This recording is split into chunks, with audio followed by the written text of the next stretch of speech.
Good morning to all.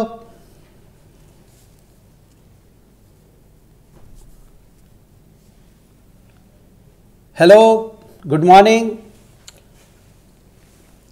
Are you audible to me?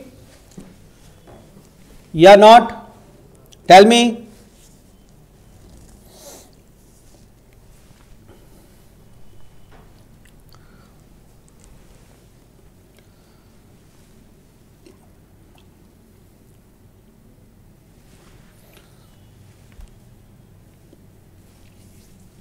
Yes.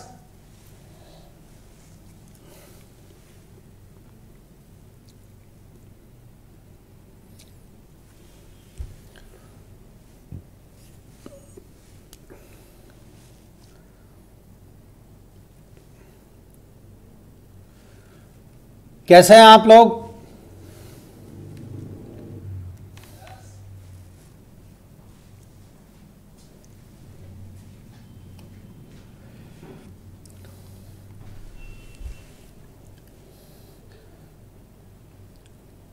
तो live class chapter start कर रहे हैं, body fluid and circulation, और मैं आपका अपना आशीष वाजपेयी, डायरेक्टर ऑफ सर्वोत्तम कैरियर इंस्टीट्यूट ABB सार, आपके सामने हूं और स्टार्ट करने जा रहा हूं body fluid and circulation 11th class का 11th NCERT का chapter, very most important chapter student.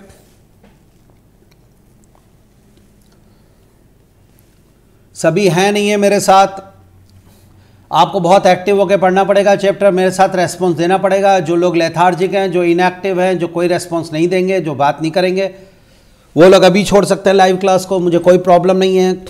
I want only and only successful doctor, not only A lethargic person.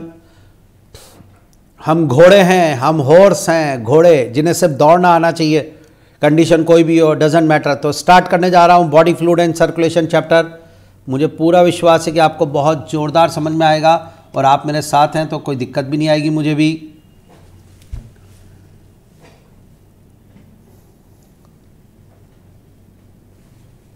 So are you ready?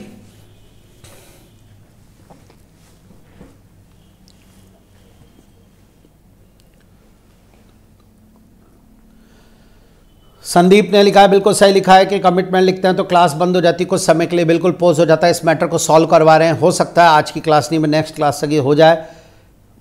Full जोश निसार जैन, यही चाहिए मुझे। निसार जैन ने बिल्कुल सही कहा, फुल जोश सर, बिल्कुल। बहुत सारी चैट करेंगे, बहुत सारे थंब यूज, ये बात लेकिन याद करेंगे। सो स्टार्ट करने जा रहा हूं body fluid and circulation. Students, हम जो भी सब्सटेंस अपनी बॉडी के अंदर इंट्रोड्यूस करते हैं, हम एलिमेंट्री कैनाल में कुछ भी खा रहे हैं, चाहे न्यूट्रिएंट्स हो, चाहे ऑक्सीजन हो, हमारा हम गैसेस ले रहे हैं, इन सबको हमारी बॉडी की सेल तक डिस्ट्रीब्यूट करना होता है। इसके अलावा स्टूडेंट, जो बॉडी की सेल काम में लेने के बाद वेस्ट प्रोडक्ट एलिमिनेट करती है, साथ में CO2 एलिमिनेट करती है, इनको बाहर निकालना होता है। इट मीन्स, मेरा कहने का मतलब है कि सेल तक कोई चीज़ पहुंचाना और सेल से उसके वेस्ट प्रोडक्ट को लेकर आना, इन सब काम के लिए रिक्वायरमेंट होती है एक मीडियम की, and this is the body fluid. Body fluid medium की रिक्वायरमेंट होती है स्टूडेंट। अलग अलग एनिमल में इस काम को अलग अलग लोग करते हैं, सेल तक कोई भी चीज़ ट्रांसपोर्ट करने और वहाँ से उस चीज़ को लेके आने का।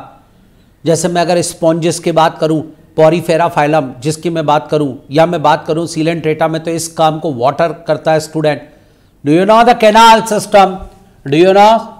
तो वो कैनाल सिस्टम स्टूडेंट, उसमें वाटर करंट ही तो ये काम कर रही थी, तो उस समय मीडियम वाटर है। बट कॉम्प्लिकेटेड एनिमल्स की बात करें, ऑर्गेनाइज्ड स्ट्रक्चरल एनिमल्स की बात करें, तो उनमें इस काम को वाटर नहीं कर सकता है, तो फिर कोई और मीडियम की ज़रूरत पड़ती है, और मोस्टली जो मीडियम है वो है ब्लड। तो बॉडी फ्लूइड एंड सर्कुलेशन में हम ब्लड पढ़ेंगे। हमारी बॉडी में ब्लड वो एक शानदार मीडियम है जो सेल तक, टिश्यू तक मटेरियल को ट्रांसपोर्ट करता है, साथ ही वहाँ से वेस्ट प्रोडक्ट को लेकर आता है। इसके अलावा एक सेकेंड सर्कुलेटरी फ्लूइड हमारे अगर बॉडी का बात करें तो वो है लिम्फ। तो ब्लड एंड लिम्फ स्टूडेंट, ये दोनों के दोनों हमारे सर्कुलेटरी फ्लूइड है स्टूडेंट। अब मैं आपसे कुछ बात कर रहा था बॉडी फ्लूइड की, तो मैं पहले आपको बॉडी फ्लूइड के बारे में कुछ इन्फॉर्मेशन देता हूं स्टूडेंट। ये एक आज के बाद स्टूडेंट एक बात आपको बहुत अच्छी बताने जाता हूं कि body fluid is of two types student, या this one, body fluid is of two type student. First student एक होता है, ये सेल होती है हमारी बॉडी की, दिस वन, ये सेल के बाहर फ्लूइड होगा स्टूडेंट, ये रहा दिस वन। तो सेल के बाहर जो भी फ्लूइड होगा उसको एक्स्ट्रा सेलुलर फ्लूइड के नाम से बुलाया जाता है student, extra cellular fluid student. Done, ये हमारा पहला पॉइंट हो गया जो मैंने आपको बता दिया। दूसरा स्टूडेंट सेल के अंदर जो होगा, and this is called the intra cellular fluid student, intra cellular fluid student. ये सेकंड पॉइंट है हमारे पास जो मैं बोल रहा हूँ। तो एक होता है स्टूडेंट फ्लूइड सेल के अंदर, ध्यान से सुन लीजिएगा बहुत अच्छी तरह, और एक होता है सेल के अंदर। इंट्रा सेलुलर फ्लूइड को जनरली हम लोग साइटोप्लाज्म के नाम से भी जानते हैं। तो body fluid is of two types student, one is the inside the cell known as the intracellular fluid and one is the outside the cell known as the extracellular fluid. Got it? सब ready है मेरे साथ? Sure. Extra cellular fluid और intracellular fluid के नाम से बुलाया जाता है स्टूडेंट, ये लीजिए, एंड शॉर्ट फॉर्म ज़्यादा पॉपुलर होती है, and this is called the ECF student, extra cellular fluid, जो सेल के बाहर प्रेजेंट है, जो कभी भी सेल के अंदर नहीं जाएंगे स्टूडेंट्स।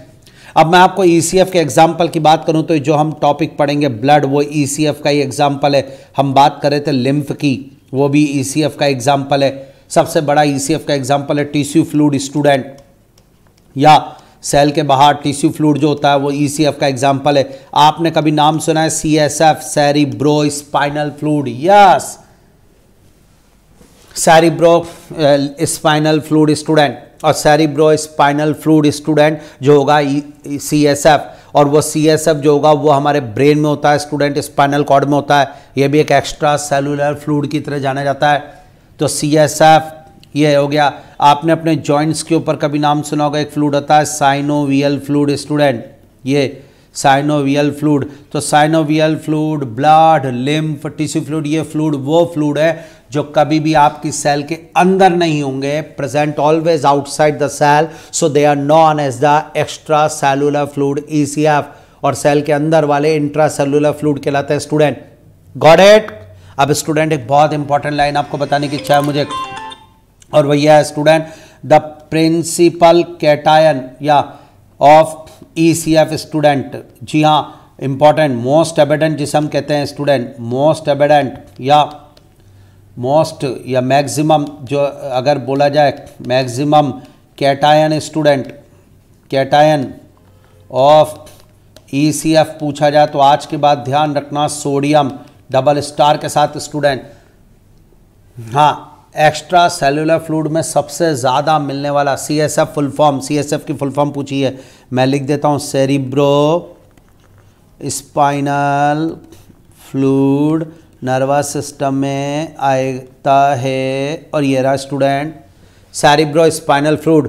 और मैक्सिमम कैटायन यानी सबसे ज़्यादा मिलने वाला मिनरल ECF का स्टूडेंट, श्योर, और वह है सोडियम।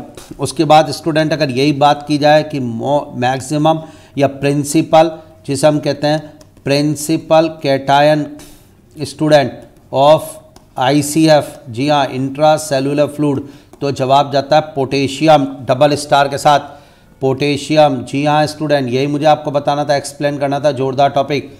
तो आज एक बहुत इंपॉर्टेंट लाइन आपके सामने आई, what is ECF, what is ICF।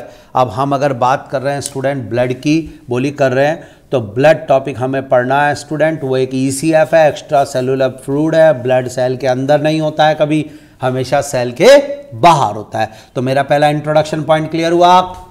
In sponges and Coelenterata water act as a medium. बाकी स्टूडेंट मोस्टली डेवलप्ड एनिमल में ब्लड, श्योर, क्लियर। अब आइए स्टूडेंट मैं आपसे और बातें करता हूँ। ये अच्छा, जैसे कि कुछ क्वेश्चंस आ रहे हैं स्टूडेंट, अब मैं आपको उनके जवाब दे देता हूँ। क्वेश्चन ये आ रहे हैं कि क्या इनके, ये पहली बात तो ये लाइव क्लास की आपको रिकॉर्डेड ऑडियो भी मिलेगी, तो रिकॉर्डिंग भी मिलेगी जो लाइव क्लास के बाद आपके ऐप पर मिल जाएगी। ओके, ये पर लाइव क्लास की ऐप पर रिकॉर्डिंग के बजाय हम साथ साथ रहेंगे तो ज़्यादा अच्छा रहेगा। दूसरी पॉइंट, तो मैक्सिमम हो सके तो लाइव क्लास को आपको सारी अटेंड करनी है मेरी। दूसरा पॉइंट अब आएगा कि नोट्स का, तो नोट्स आप प्रिपेयर ना करें, आप एक कॉपी पेन लेकर बैठें, आप क्वेश्चंस के आंसर देने की कोशिश करें रूम पे फटाफट, जैसे मैं पूछूं आपके सामने स्क्रीन पे। लेकिन ये नोट्स भी मैं आपको जो है ऐप पे अलग से डलवा दूंगा स्टूडेंट।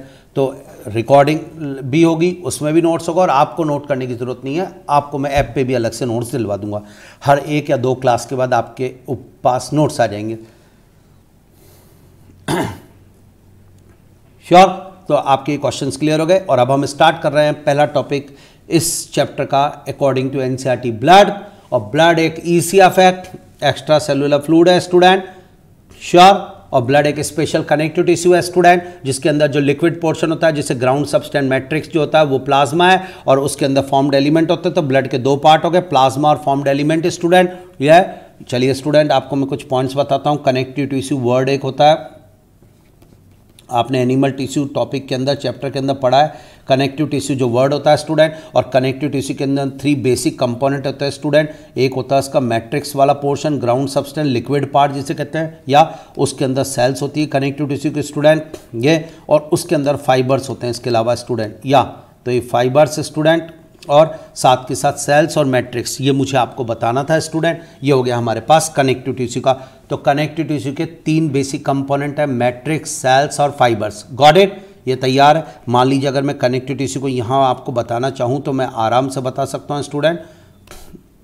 देखिएगा इधर, मैं आपको कनेक्टिव टिश्यू आराम से यहाँ बताने की कोशिश करता हूँ। मान लीजिए ये सेल है, श्योर, ये सेल है, ठीक है, और ये स्टूडेंट इसके अंदर अगर मैं बात करना चाहूँ तो ये उसका ग्राउंड सब्सटेंस मैट्रिक्स हो जाएगा स्टूडेंट।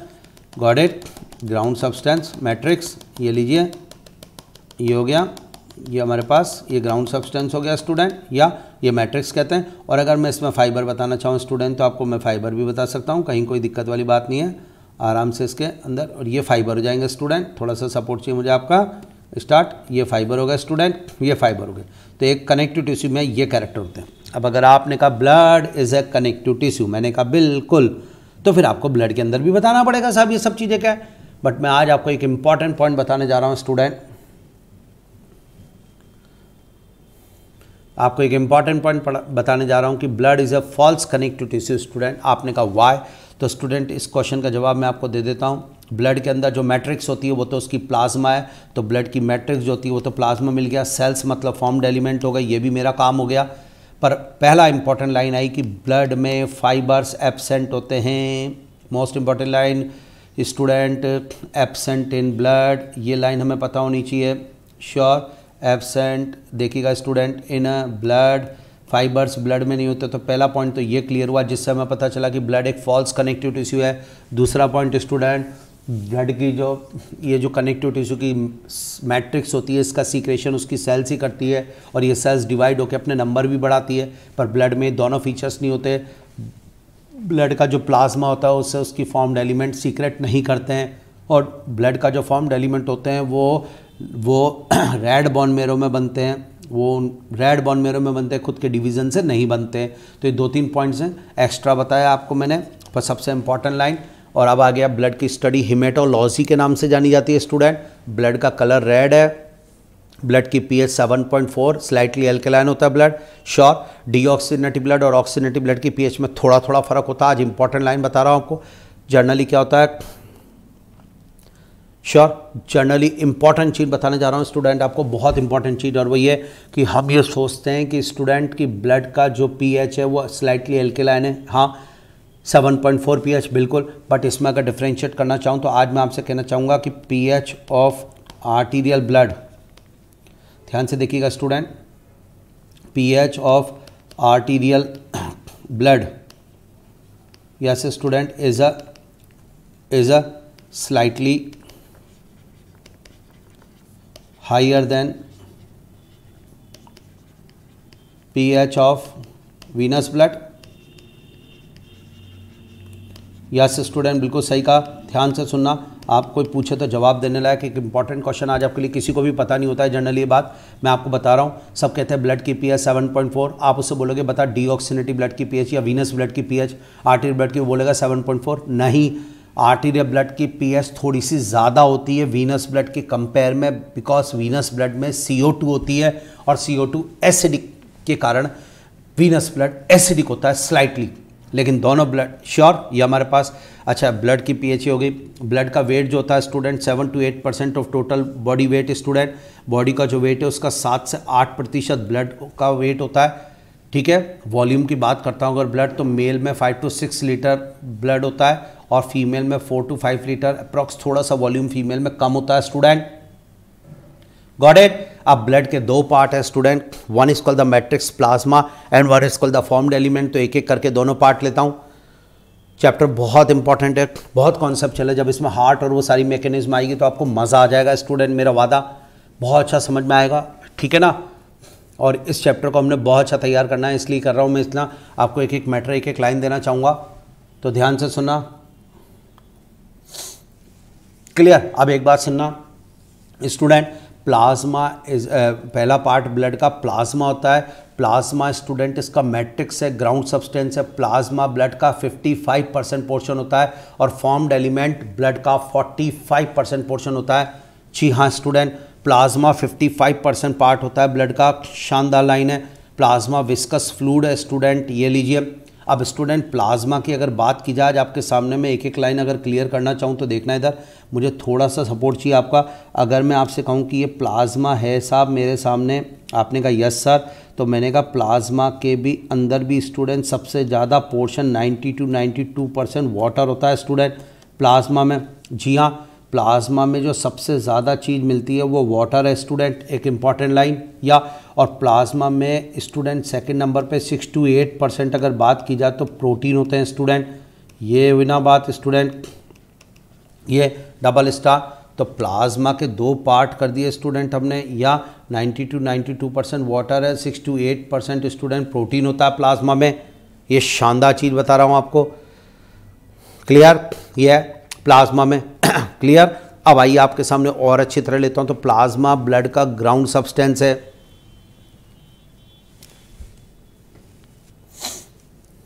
श्योर। फीमेल में ब्लड का अमाउंट कम क्यों होता है? It is due to menstruation cycle student. Female के अंदर ब्लड का लॉस होता है पर मंथ, ये मैं आपको बात बताना चाहता हूं, इसलिए फीमेल में ब्लड का अमाउंट थोड़ा सा कम होता है, वॉल्यूम। एक रीज़न ये है। क्लियर। इसके अलावा एक रीज़न मैं आपको टेस्टोस्टेरोन आरबीसी पढ़ाऊंगा जब बताऊंगा। टेस्टोस्टेरोन हार्मोन जो लड़के में यानी मेल में आता है स्टूडेंट, वो हार्मोन आरबीसी प्रोडक्शन को बहुत स्टिमुलेट करता है, इसलिए मेल में आरबीसी के नंबर भी ज़्यादा होते हैं, यानी ब्लड वॉल्यूम थोड़ा सा ज़्यादा। फीमेल में ब्लड वॉल्यूम कम होने का कारण है मेंस्ट्रुअल साइकिल, ब्लड लॉस होता है पर मंथ। Sure student. इसके अलावा प्रोटीन की अगर मैं बात करता हूँ तो प्लाज्मा में आज के बाद 3 मेजर प्रोटीन होते हैं। One is called the albumin student, next one is called the globulin, या and next is called the double star के साथ फाइब्रिनोजन, फाइब्रिनोजन स्टूडेंट,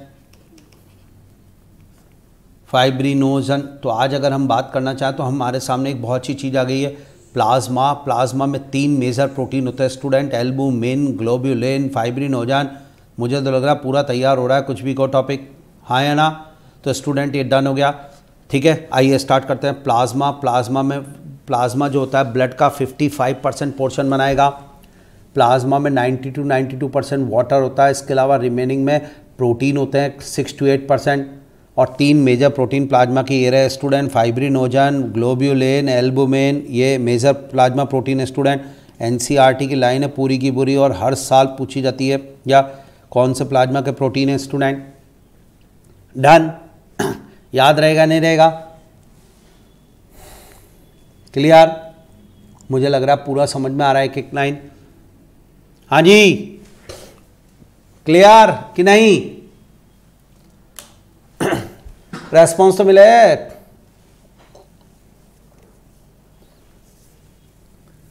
तो plasma protein, 3 major plasma protein, albumin, globulin, fibrinogen. Done. क्या हुआ? अभी तक सही लग रहा हो तो थंब दिखा के फटाफट रेस्पॉन्स दो कि यस सर मजा आ गया।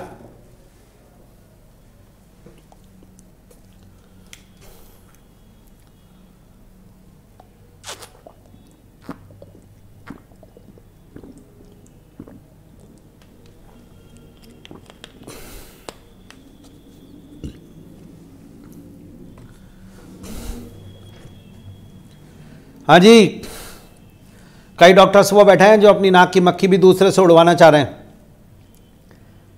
अरे भाई एक्टिव रहिए, नोटबुक सामने रखिए। क्लास में मैं होता हूँ तो खूब क्वेश्चन पूछता हूँ, ऐसे बुलवा के वही पूछ रहा हूँ आपसे, आप तो जवाब दो। ठीक है, आप यहाँ रेस्पॉन्ड नहीं दे पा रहे, कोई बात नहीं। दिव्या मजा आ रहा है, सुजान सिंह को भी बहुत बढ़िया, अरविंद मजा आ गया, सब क्लियर है, मजा आ गया सर। भाई देख लो, अगर रेस्पॉन्स आएंगे अच्छा लगेगा तो ही मैं पढ़ाऊंगा, नहीं तो कल से फिर वापस रिकॉर्डेड डाल दूंगा सर्कुलेटरी। मुझे भी तो यार आपके साथ बढ़िया मजा आ रहा। आप बताओ सर्वोत्तम, मैं पहला चैप्टर में पढ़ाने जा रहा हूँ आपको लाइव, बिल्कुल जोरदार। मैंने कहा यार अपने बच्चों को ऐसी मज़ेदार चीज़ दूंगा, मज़ा आ जाए। लाइव में अलग ही क्लास जैसा देना चाहता हूँ। अब आप बोलो तो मैटर काट दूँ, मैटर काट दूँ, आप बोलो तो एनसीईआरटी छपा के यहाँ दे दूँ प्रिंटेड, रिकॉर्डेड डाल देता हूँ। अरे मैं तो आपके साथ हूँ बिल्कुल, एक जोरदार। ये आंचल ने क्या ज़बरदस्त रेस्पॉन्स दिया है। हाँ भाई ये, और जितने स्टूडेंट्स अटेंड कर रहे हैं वो दूसरों को बताएं जो जुड़े हुए हैं सर कि सर फटाफट ज्वाइन करो, सर की लाइव क्लास आज तुम्हारी मिस हो गई। कुछ स्टूडेंट्स अभी कम दिख रहे हैं इसमें। हाँ यार है ना, मज़ा अच्छा लग रहा है सर, ये हो ना बात बढ़िया। तो बस पिल्लो को अभी तो कुछ नहीं हुआ है, आप 1% पढ़ रहे हो। हार्ट आने दो, हार्ट टॉपिक में जो मजा आएगा डिस्कशन करेंगे। चलिए साहब, तो plasma protein, 3 major plasma protein, one is called the fibrinogen, one is the albumin, one is the globulin. Got it. इसमें स्टूडेंट 54% एल्बुमिन होता है। Most abundant plasma protein albumin है, double star. Most abundant plasma protein albumin है, या 54%। आप सुन रहे हैं मेरी बात? श्योर। ये प्लाज्मा का सबसे छोटा प्रोटीन है, सबसे ज्यादा मिलता है। ये ऑस्मोटिक बैलेंस के लिए होता है एल्बुमिन। स्टूडेंट आपके ब्लड में एक प्रेशर होता है student, blood colloidal osmotic pressure. जी हां, आपके ब्लड को फ्लो करते समय एक प्रेशर की रिक्वायरमेंट है, ब्लड कोलॉइडल ऑस्मोटिक प्रेशर।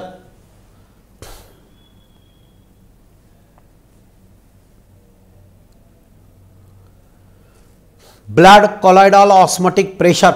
जी हां स्टूडेंट, ये ब्लड कोलॉइडल ऑस्मोटिक प्रेशर है, ये जो आपके मिलता है। और ये ब्लड कोलॉइडल ऑस्मोटिक प्रेशर जो होता है एल्बुमिन प्रोटीन की वजह से होता है। Albumin maintain osmotic balance of body, it maintain blood colloidal osmotic pressure, its value 28 to 38 mmHg। ये स्टार्ट, ये लीजिए स्टूडेंट।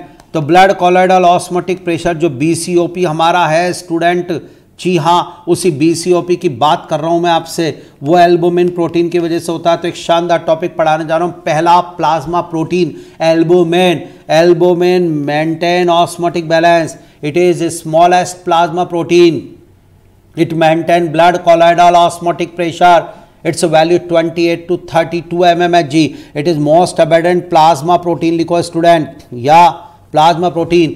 ब्लड के बारे में एक लाइन और आपको बताता हूं स्टूडेंट, ब्लड आपका सॉफ्टेस्ट टिश्यू है।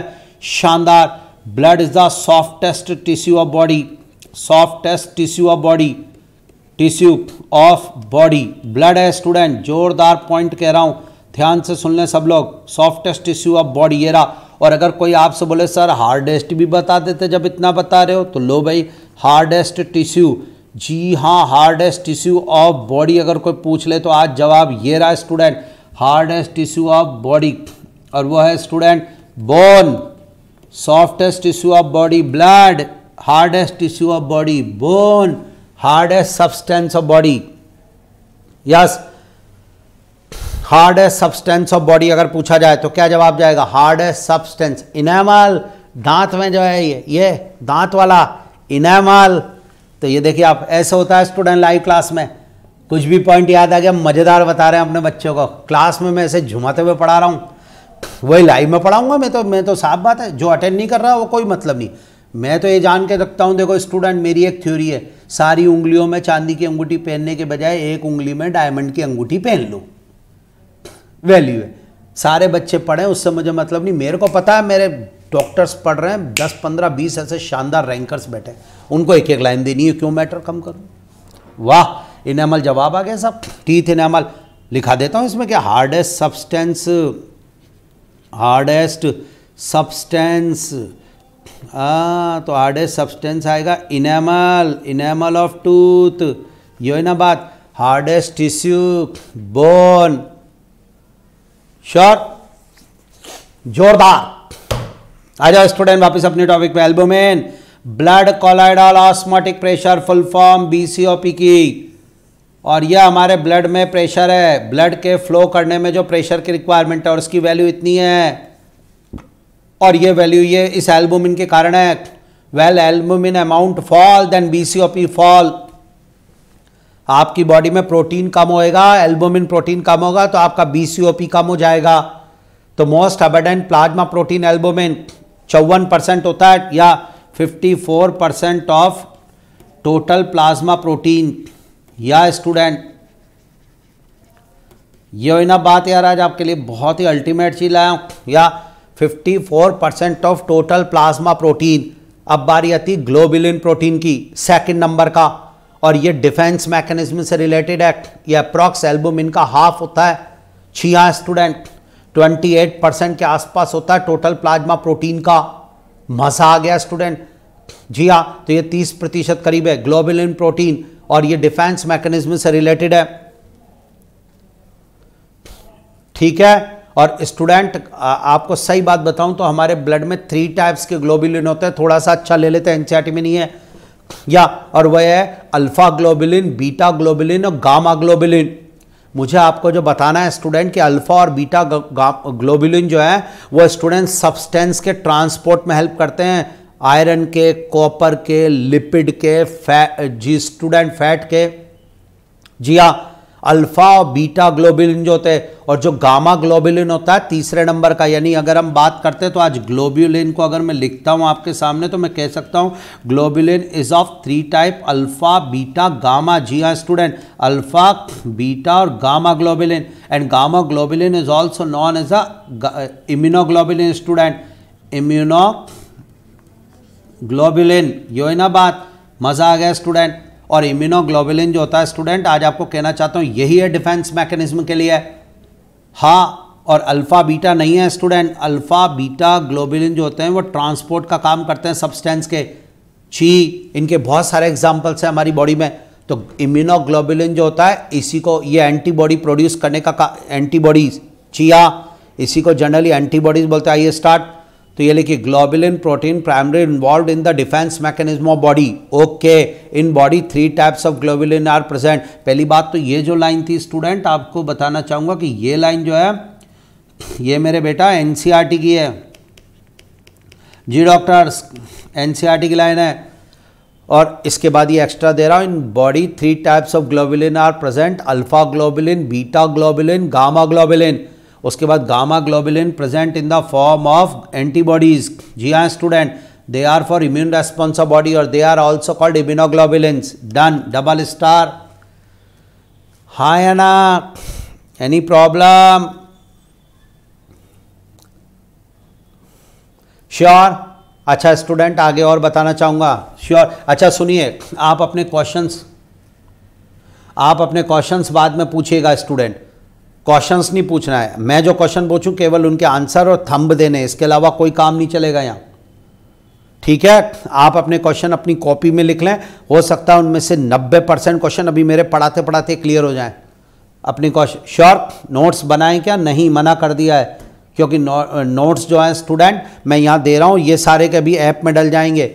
आज के लेक्चर के अभी डलवा दूंगा, फिर कल के जब भी होगा लेक्चर उसके 1 घंटे बाद आपको ऐप में मिल जाएंगे नोट्स। श्योर। आप तो कॉपी पेन लेकर अपने क्वेश्चंस अपनी क्वेरी लिख लो और उनमें भी यहाँ टाइप मत करो, मैं अभी आपको सारे समझा दूंगा। फिर आपको अगर लगा तो यहाँ, नहीं तो आप एक काम करिएगा बेटा, मेरे व्हाट्सएप पे मुझे क्वेश्चन भेज दीजिएगा। Got it? वैसे ऐसी प्रॉब्लम नहीं आएगी। इसके अलावा मैं डीपीपी दूंगा हर लेक्चर के बाद भी, आपको बढ़िया डीपीपी, मज़ा आ जाएगा आपको। टॉपिक ऐसा करा दूंगा आपको अल्टीमेट, जैसे क्लास में ऑफलाइन में पढ़ाता हूँ ना, उससे डबल दूंगा आज आपको। स्टूडेंट प्रोटीन नंबर 3 आएगा फाइब्रिनोजन। इसी के साथ एक प्रोटीन और होता है prothrombin, and both are the largest plasma protein. ये सबसे कम होते हैं प्लाज्मा में। स्टूडेंट फाइब्रिनोजन जो प्रोटीन होता है ये ब्लड कोगुलेशन का काम करता है, क्लॉटिंग। आपके कट लग जाता है तो खून टपकता है स्टूडेंट, वो थोड़ी देर बाद बहना बंद हो जाता है। बहते हुए खून का बंद हो जाना, जी हाँ, to stop the bleeding is known as the coagulation. जी हाँ, कोगुलेशन, ये पूरा टॉपिक है student. This one also known as the clotting. और इसके लिए स्टूडेंट कुछ फैक्टर्स की रिक्वायरमेंट होती है, these are called the clotting factors. इसके अलावा कुछ प्रोटीन चाहिए होते हैं, उनमें से फाइब्रिनोजन है प्रोटीन, क्लॉटिंग प्रोटीन, फाइब्रिनोजन और प्रोथ्रोम्बिन होता है स्टूडेंट, और ये दोनों के दोनों ब्लड प्लाज्मा में प्रेजेंट होते हैं। दे help in the blood coagulation. NCERT की लाइन नीडेड फॉर क्लॉटिंग है स्टूडेंट, ये लीजिए जोरदार पॉइंट आपके लिए, एनसीईआरटी लाइन, ये मजा आ गया, ये डबल स्टार। और ये स्टूडेंट प्लाज्मा में जितने भी प्रोटीन मैंने आपको बताया, एल्बुमिन, ग्लोब्यूलिन, फाइब्रिनोजन,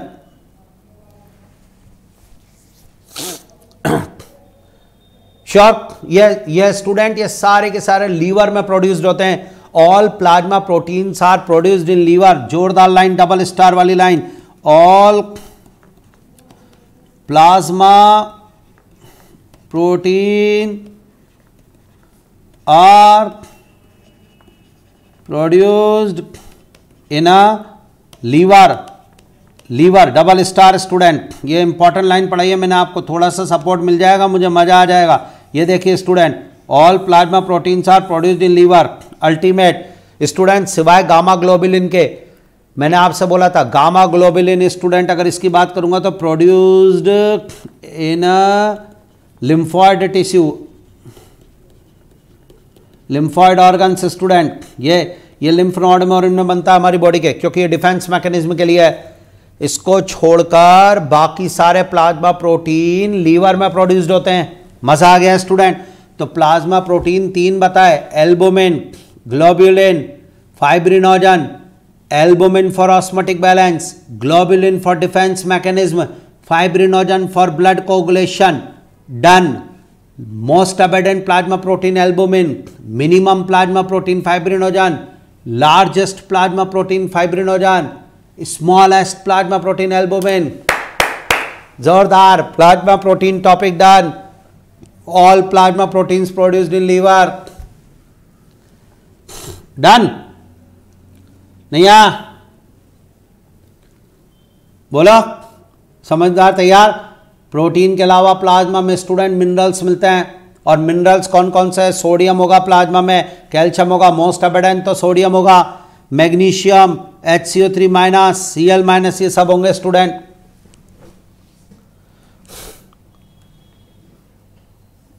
हाँ या ना? कुछ क्लियर? समझ में नहीं आ रहा क्या? मेरे बेटे मेरे साथ है नहीं है, मेरे डॉक्टर्स पूरा टॉपिक ऐसे उंगलियों पे याद करेंगे। Yes student, flow chart. तो प्लाज्मा में मिनरल्स होते हैं, प्लाज्मा में प्रोटीन होता है, प्लाज्मा में सबसे ज्यादा वाटर होता है 90 to 92%। ठीक है बेटा, ये हमारे पास पॉइंट्स हो गए। इसके अलावा glucose, amino acid, lipids etcetera are also present in the plasma. Sure, जो ट्रांजिट फॉर्म में होते हैं प्लाज्मा में, ये सब सब्सटेंस होते हैं जो प्लाज्मा इनको ट्रांसपोर्ट करने का काम करता है, ग्लूकोज को, अमीनो एसिड को, लिपिड को। एक और बात बताता हूं, एक वर्ड आपने सुना होगा, हार्मोन्स। है ना? हार्मोन्स एंडोक्राइन ग्लैंड का सीक्रेशन होते हैं। एंडोक्राइन ग्लैंड हमारी बॉडी में, पिट्यूटरी ग्लैंड, पीनियल ग्लैंड, ये सब हार्मोन्स इनका सीक्रेशन है। उनको ब्लड प्लाज्मा में डाल दिया जाता है, प्लाज्मा उसको ट्रांसपोर्ट करता है। Double star. हाँ या ना? तो स्टूडेंट बहुत जोरदार चीज बताने जा रहा हूं। Hormones are transported by blood plasma to target tissue. Student, ये बॉडी की कोई एंडोक्राइन ग्लैंड है, एंडोक्राइन ग्लैंड। श्योर, तो एंडोक्राइन ग्लैंड जो होती है उसका सीक्रेशन हार्मोन कहलाएगा स्टूडेंट, और ये वो टारगेट टिश्यू है जहां वो काम करेगी स्टूडेंट। दिस वन, ये है टारगेट टिश्यू जहां पर उस हार्मोन को काम करना है। पर बात यह कि एंडोक्राइन ग्लैंड से टारगेट टिश्यू तक उसको लेके कौन जाएगा? ब्लड। ब्लड इस काम को करेगा स्टूडेंट, हार्मोन को ट्रांसपोर्ट, और उसमें भी आज के बाद ब्लड प्लाज्मा। जी हाँ, फॉर्म्ड एलिमेंट हार्मोन से कोई लेना देना नहीं रखते। So hormones is transported by blood plasma to target tissue. Double star. Sure. इसके अलावा स्टूडेंट, लीवर में एक हमारा वेस्ट प्रोडक्ट यूरिया सिंथेसाइज होता है। Urea is also student transported by blood plasma. तो आज के बाद ब्लड प्लाज्मा में ग्लूकोज, अमीनो एसिड, लिपिड यानी कोलेस्ट्रॉल, हार्मोन्स, यूरिया, ये सब होते हैं। इसके अलावा क्लॉटिंग फैक्टर्स होते हैं। मैंने आपको अभी बोला था कि ब्लड कोगुलेशन के लिए प्रोटीन और क्लॉटिंग फैक्टर्स की रिक्वायरमेंट होती है। प्रोटीन में फाइब्रिनोजन है, प्रोथ्रोम्बिन है, और इसके अलावा क्लॉटिंग फैक्टर से बहुत सारे। श्योर। अब ये क्लॉटिंग फैक्टर्स जो होते हैं स्टूडेंट, ये सब लीवर में बनते हैं। All clotting factors are synthesised in liver, they help in the blood coagulation student, they are present in the blood plasma. Double star, clotting factor blood plasma में present होते हैं। श्योर। Any problem?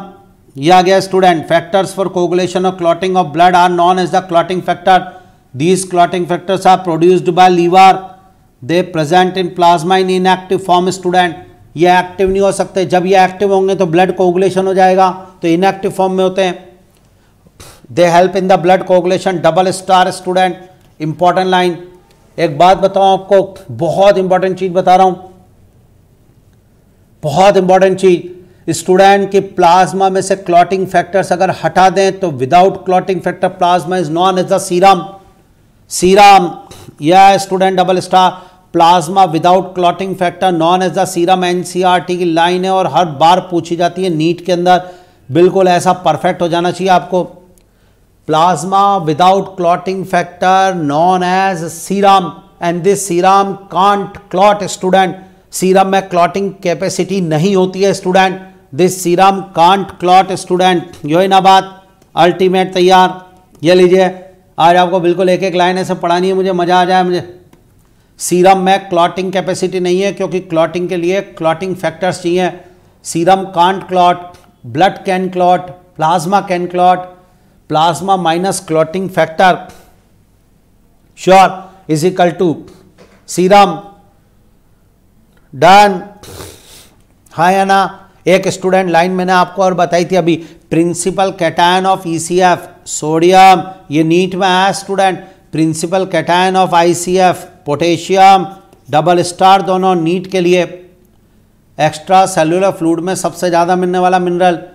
इसके अलावा तो आज के बाद student plasma में क्या क्या मिलेगा जरा उसके बारे में बात करते हैं। सर प्लाज्मा ट्रांजिट करता है ग्लूकोज को, हाँ, अमीनो एसिड को, ओके साहब जैसा आप बोले, और बोलो सर लिपिड को मतलब कोलेस्ट्रॉल को, चलने दो साहब, और बोलो, हाँ, और सर प्लाज्मा में यूरिया ट्रांसपोर्ट होता है, प्लाज्मा में क्लोटिंग फैक्टर्स होते हैं इनएक्टिव फॉर्म में, है ना, प्लाज्मा में हार्मोन्स होता है। ओके, ये लीजिए एक जोरदार चीज प्लाज्मा में और होती है मेरे बेटा जी, और वो है हिपेरिन, या एक नया वर्ड लाया हूं आपके लिए, हिपेरिन। हिपेरिन नेचुरल एंटीकोगुलेंट है। And what is the meaning of anticoagulant? जो कोगुलेशन को रोकते हैं, the substance which prevent coagulation known as the anticoagulant, और substance which causes coagulation known as the clotting factors. Double star. और natural anticoagulant का मतलब क्या है स्टूडेंट? नेचुरल का मतलब है कि भगवान ने हमें दिया है। तो आज हमारे में हिपेरिन बाहर से लेबोरेटरी से नहीं डाला गया है, जी हां, डबल स्टार, लेबोरेटरी से नहीं डाला है, हिपेरिन नेचुरल है, कुछ एनिमल्स को और को दिया है, जी हां। सुन रहे हैं आप मेरी बात? जैसे लीच, लीच में हिरुडिन नेचुरल एंटीकोगुलेंट है। आज हमारा ब्लड अंदर वेसल्स में बह रहा है, तो ब्लड वेसल्स में बह रहा है तो क्लॉट नहीं हो रहा, it is due to heparin. Heparin is natural anticoagulant, it is produced in liver, it is also secreted by the mast cells of connective tissue. जी हां स्टूडेंट, हिपेरिन ये नेचुरल एंटीकोगुलेंट है, prevent blood coagulation inside the blood vessels. मजा आ गया, ये ना बात।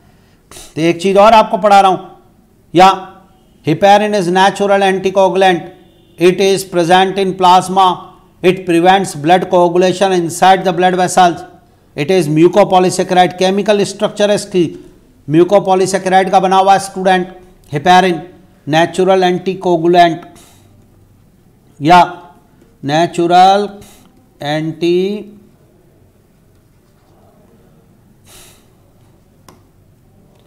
जी हाँ स्टूडेंट, नेचुरल एंटीकोगुलेंट है हिपेरिन।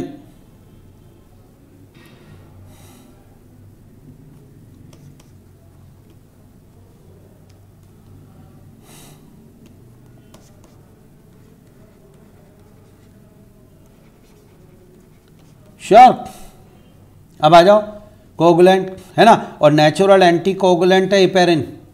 और हिपेरिन के अंदर एग्जाम्पल की फॉर्म में नेचुरल एंटीकोगुलेंट में हिपेरिन आ जाएगा, जो हमारे में, या एक स्टूडेंट और बताता हूँ, हिरुडिन है, हाँ, जो लीच में मिलेगा। एक और बताता हूँ, एनोफ्लीन है मॉस्किटो में, मॉस्किटो ये लीच में। इसलिए ये लोग जब हमारा ब्लड सक करते हैं स्टूडेंट किसी का, तो पहले अपनी स्लाइवा में प्रेजेंट नेचुरल एंटीकोगुलेंट को मिला देते हैं, छिया। लेकिन स्टूडेंट इसके अलावा आपको एक नॉलेज और देता हूं, आज मजा आ रहा है मुझे बहुत जोरदार। ये स्टार्ट, एक होता आर्टिफिशियल एंटीकोगुलेंट, एंटीकोगुलेंट, जी हाँ स्टूडेंट। अब आपने कहा ये क्या होता है सर, तो आज आपको बताऊं। ब्लड बैंक में आपने देखा हम ब्लड डोनेट करके आते हैं, तो ब्लड बैंक के अंदर स्टूडेंट जब हम बॉटल में ब्लड को देते हैं तो वो कभी जमता नहीं है खून, जबकि हमारा खून वैसे बाहर आता है जब कोगुलेट हो जाता है। तो बॉटल में क्यों नहीं कोगुलेट हुआ? क्योंकि उस बॉटल के अंदर, उस चीज़ के अंदर जो ब्लड बैंक में हमने खून डाला है, उस थैली के अंदर पहले से आर्टिफिशियल एंटीकोगुलेंट होता है, डबल स्टार। और आर्टिफिशियल एंटीकोगुलेंट का एग्जाम्पल है सोडियम सिट्रेट। ये सब हम ब्लड कोगुलेशन में पढ़ेंगे स्टूडेंट, या sodium oxalate, sodium citrate, sodium oxalate, artificial anticoagulant. तो मैंने जोरदार पढ़ा दिया। अगला हिपेरिन के बाद अगला पॉइंट है all plasma protein are synthesised in liver, पढ़ा दिए लाइन पहले ही। Hormones are also transported by blood plasma, done. तो स्टूडेंट मैंने जो टॉपिक आपको पढ़ाया वो है प्लाज्मा। और अब आइए प्लाज्मा को शॉर्ट में थोड़ा सा ले लें स्टूडेंट, मजा आ जाएगा। तो प्लाज्मा ब्लड का 55% पोर्शन बनाता है, डन। हाँ या ना, हाँ या ना। उसमें स्टूडेंट वाटर होता है 90 to 92%, ओके। प्रोटीन होता है 6 to 8%, मिनरल्स होते हैं और अदर सब्सटेंस होते हैं।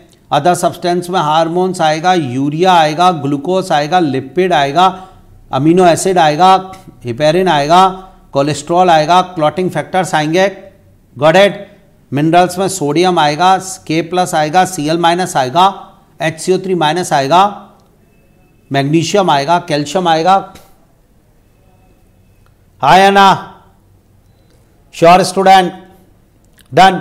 अब स्टूडेंट प्लाज्मा में प्रोटीन की बात करें तो 3 मेजर प्रोटीन है, one is the albumin, one is the globulin, one is the fibrinogen and prothrombin.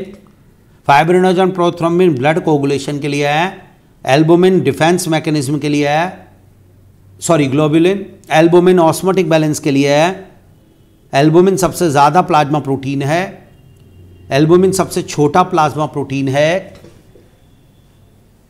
नहीं आया समझ में, बोलो एनी प्रॉब्लम, डन। अब कितने क्वेश्चन नीट के ले लो, 8 ton. Plasma form 55% part of blood, okay. Which plasma protein for defence mechanism? Globulin. Which plasma protein for osmotic balance? Albumin.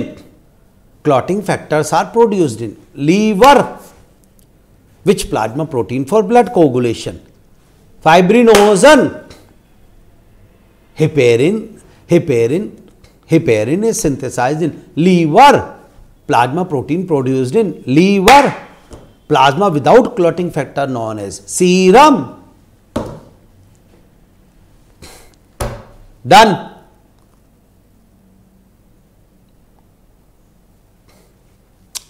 क्यों? अरे भैया रेस्पॉन्स ही नहीं आ रहा है, कहाँ फंस गया रे? है कुछ बच्चे दे रहे हैं रेस्पॉन्स, कुछ कह रहे हैं नहीं देंगे। मत दो भैया, नहीं पढ़ाएंगे अगली बार।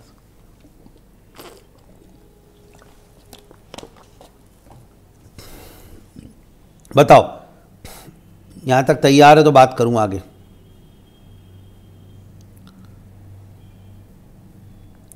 बताइए बेटा जी, रेडी है सबको?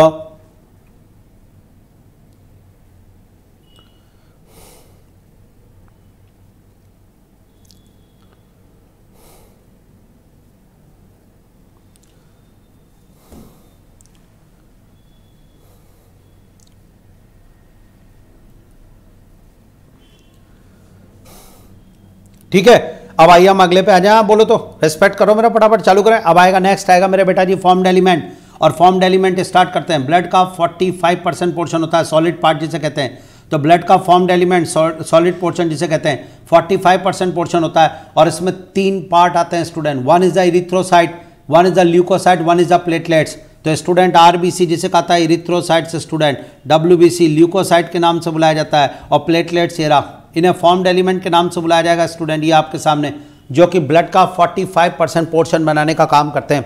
बोलो हाँ या ना। डन हो गया स्टूडेंट, मजा आ गया। तो RBC, WBC, platelet, got it. अब सुनो स्टूडेंट, मैं आपको बताने जा रहा हूं, स्टार्ट करूं? आप बोलो तो स्टार्ट। सबसे पहले स्टूडेंट ये 45% पोर्शन बनाएंगे। मैं आपको एक बात कहना चाहूंगा, इनमें से आरबीसी स्टूडेंट में न्यूक्लियस नहीं होता है, और प्लेटलेट में भी न्यूक्लियस नहीं होता है स्टूडेंट। प्लेटलेट को थ्रोम्बोसाइट्स के नाम से बुलाया जाता है। तो इरिथ्रोसाइट, ल्यूकोसाइट्स एंड प्लेटलेट मतलब थ्रोम्बोसाइट्स। श्योर, इन तीनों को मिला के फॉर्म्ड एलिमेंट कहते हैं। इसमें से स्टूडेंट आरबीसी और डब्ल्यूबीसी तो सेल होती है, बट प्लेटलेट कंप्लीट सेल नहीं होती है। श्योर, आरबीसी और प्लेटलेट में न्यूक्लियस नहीं होता, बट डब्ल्यूबीसी में न्यूक्लियस प्रेजेंट होता है। तो पहला पॉइंट मैं इनकी कंपेयर, इनको मैं सबको अभी लूंगा, पर आपको तैयार करा रहा हूं स्टूडेंट। आरबीसी में न्यूक्लियस नहीं है, डब्ल्यूबीसी में है, प्लेटलेट्स में नहीं है। नंबर की बात करूंगा मैं, तो आरबीसी का नंबर 5 to 5.5 मिलियन पर क्यूबिक एमएम है स्टूडेंट। ये जो नंबर मैंने आपको बताया पर क्यूबिक एमएम में चल रहे हैं, चीहा यानी 50 से 55 लाख, मिलियन का मतलब हो गया आरबीसी के नंबर। अगर कोई बात करता है, अभी हम पढ़ेंगे आरबीसी, तो 50 to 55 लैक्स पर क्यूबिक एमएम स्टूडेंट, या पर क्यूबिक एमएम। और डब्ल्यूबीसी के नंबर 6000 से 8000 पर क्यूबिक एमएम, सबसे कम। श्योर है ना।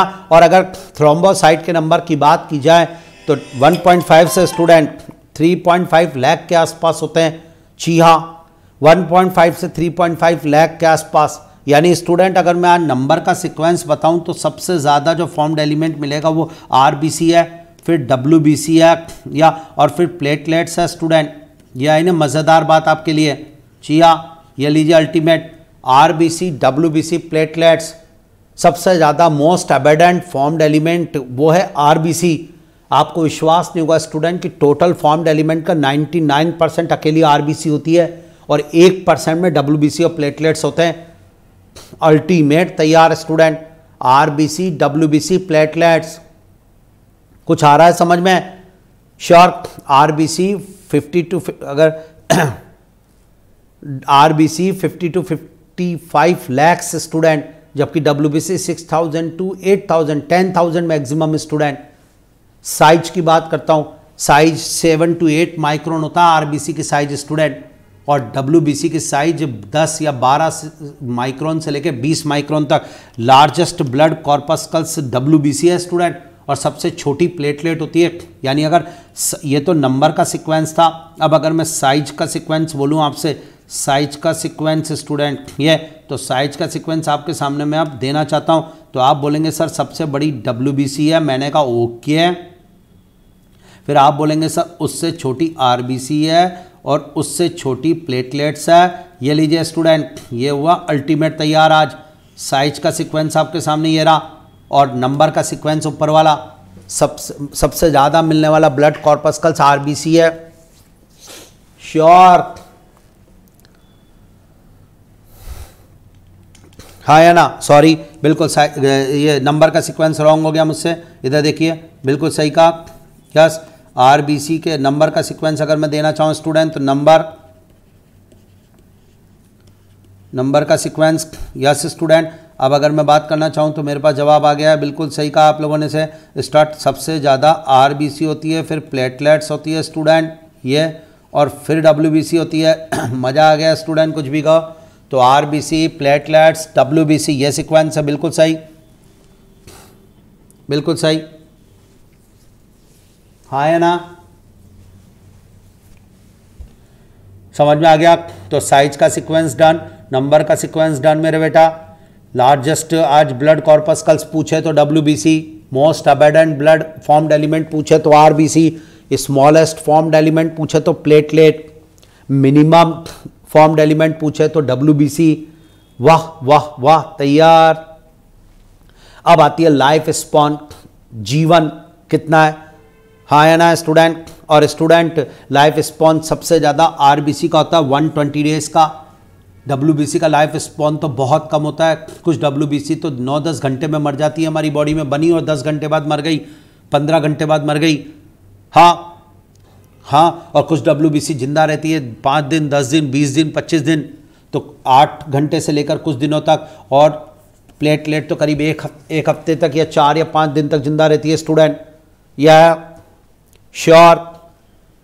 तो 3 फॉर्म्ड एलिमेंट है, RBC, WBC, प्लेटलेट्स, और तीनों फॉर्म्ड एलिमेंट अल्टीमेट पढ़ाना चाह रहा हूं आपको। मुझे तो लग रहा है आप समझ में आ रहा है एक एक लाइन आपको। तो स्टार्ट करता हूं। पहला फॉर्म्ड एलिमेंट स्टूडेंट ये, and this is called erythrocytes, RBC, जो कुछ इस तरीके से दिखाई देती है स्टूडेंट, RBC इरिथ्रोसाइट स्टूडेंट, हाँ या ना। एक बार और देखें स्टूडेंट, कहां पर क्या रह गया दिक्कत, दोबारा बोलूंगा, ध्यान से देख लें सब लोग। RBC स्टूडेंट, RBC के अंदर पहला अब इरिथ्रोसाइट, पहले बताओ यहां तक का रेडी है, डन, श्योर स्टूडेंट।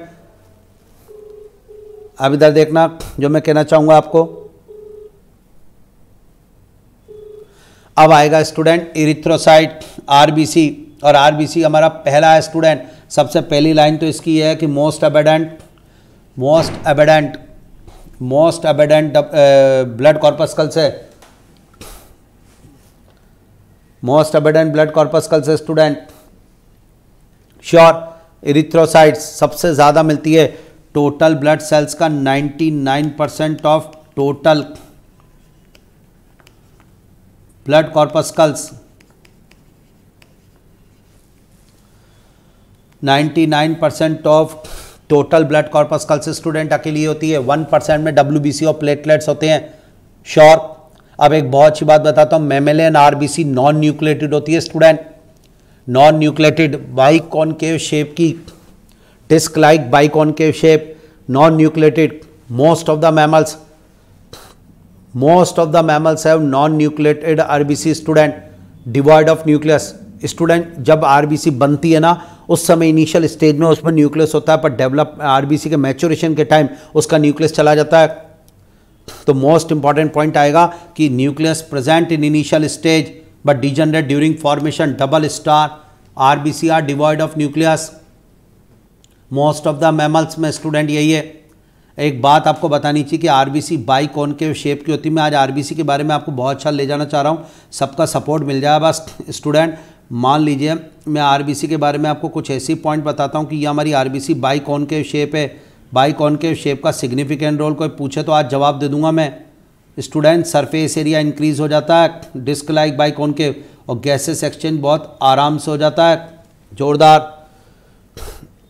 जी हाँ स्टूडेंट, RBC के अंदर ये जो इसकी आउटर मेम्ब्रेन होती है, इसको डोनांस मेम्ब्रेन के नाम से बुलाया जाता है, दिस वन, या plasma membrane of RBC known as the Donnan's membrane. ये हुई ना ultimate line, plasma membrane of RBC is known as the Donnan's membrane. और ये डोनांस मेम्ब्रेन जो होती है स्टूडेंट RBC की, बहुत जोरदार चीज़ पढ़ाने जा रहा हूँ, start. Plasma membrane of RBC is known as the Donnan's membrane, clear. और ये जो डोनांस मेम्ब्रेन होती है ना स्टूडेंट, थोड़ा सा अच्छी तरह समझ लें दो, आज बहुत जोरदार चीज़ है।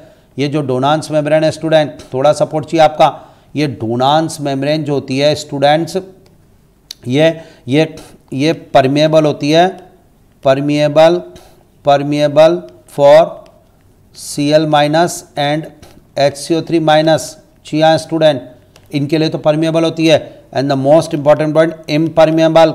अगर आज बात की जाए इम्परमिएबल फॉर, तो अब बात की जाए तो सोडियम Na+ एंड, जी हाँ स्टूडेंट, K+। जी, तो Na+ और K+ के लिए तो इम्परमिएबल है, जी हाँ स्टूडेंट। और Cl- और HCO3- के लिए परमिएबल होती है डोनांस मेम्ब्रेन। इसीलिए स्टूडेंट बाहर प्लाज्मा से RBC के अंदर Cl- HCO3- तो आ जा सकते हैं, लेकिन Na+, K+ नहीं आएंगे। इसलिए रेस्पिरेटरी सिस्टम में CO2 ट्रांसपोर्ट के टाइम आपने क्लोराइड शिफ्ट वर्ड यूज़ किया होगा, वो ये आज समझ में आया कि Cl- आ जा रहा था, HCO3- आ जा रहा था। बोलो हाँ या ना स्टूडेंट, जोरदार चीज चल रही है, बोलो डन। Any problem?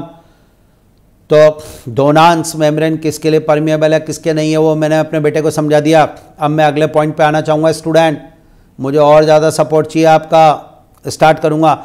अब उसके बाद स्टूडेंट आरबीसी के अंदर स्टूडेंट सेल ऑर्गेनल न्यूक्लियस की बात करूँगा, एक या माइटोकॉन्ड्रिया, दूसरा सेल ऑर्गेनल जी हाँ माइटोकॉन्ड्रिया, न्यूक्लियस, गोल्जी बॉडी, ये लीजिए स्टूडेंट, और ईआर एंडोप्लाज्मिक रेटिकुलम, ये चारों की चारों बड़े बड़े बढ़िया सेल ऑर्गेनल एब्सेंट होते हैं स्टूडेंट। मोस्ट इंपॉर्टेंट लाइन बताने जा रहा हूँ, दिस वन एब्सेंट, आरबीसी के अंदर सेल ऑर्गेनल एब्सेंट है। आपने कहा कौन से, मैंने कहा न्यूक्लियस नहीं है, माइटोकॉन्ड्रिया नहीं है, गोल्जी बॉडी नहीं है, ईआर नहीं है, एंडोप्लाज्मिक रेटिकुलम, सेल है आरबीसी, और सेल में ये मेन सेल ऑर्गेनल होते हैं। आपने कहा सिग्निफिकेंट रोल क्या है, क्योंकि आरबीसी को खाली जगह चाहिए अंदर, क्यों चाहिए, वाई, मोस्ट इंपॉर्टेंट पॉइंट, क्यों, तो रीजन जवाब जाएगा स्टूडेंट, आरबीसी के अंदर स्टूडेंट हमें मेन रखना है एक, और वह red coloured pigment and this is known as the haemoglobin. Haemoglobin, RBC को अंदर हीमोग्लोबिन एक रेड कलर का पिगमेंट ऑक्यूपाई करना है, तो इस हीमोग्लोबिन को रखने के लिए ज्यादा जगह चाहिए। So why mammalian RBC non nucleated, तो जवाब गया आज के बाद, because RBC provide more surface area for accumulation of haemoglobin. Ultimate, नहीं आ रहा समझ में, हाँ या ना? Mitochondria, nucleus, Golgi body, ER RBC में नहीं होते हैं, मैच्योर आरबीसी में। क्यों नहीं होते हैं? क्योंकि आरबीसी को रेड कलर्ड हीमोग्लोबिन रखना है, हाँ या ना? आज क्लियर हुआ स्टूडेंट? बहुत इंपॉर्टेंट लाइन आपके बैच में बिल्कुल बढ़िया तैयार। आरबीसी में स्टूडेंट अगर मैं बात करूंगा दोबारा, nucleus yes sir, mitochondria yes sir, ये वो सारे टॉपिक है जो आपको समझ में आने चाहिए। गोल्जी बॉडी, ईआर एब्सेंट, ये लीजिए स्टूडेंट, क्लियर हुआ? नहीं हुआ? नहीं हुआ? क्लियर? समझ में आ गई मेरी बात जो मैं बोल रहा हूं?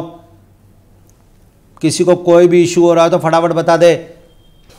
तो why mammalian RBC non nucleated, because provide more surface area for accumulation of haemoglobin.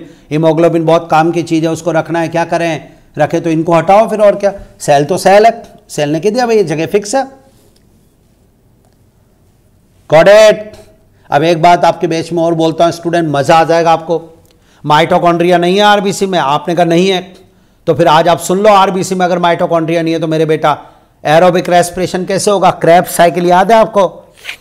आपको थोड़ी बहुत नॉलेज होगी क्रेब्स साइकिल और ग्लाइकोलाइसिस की।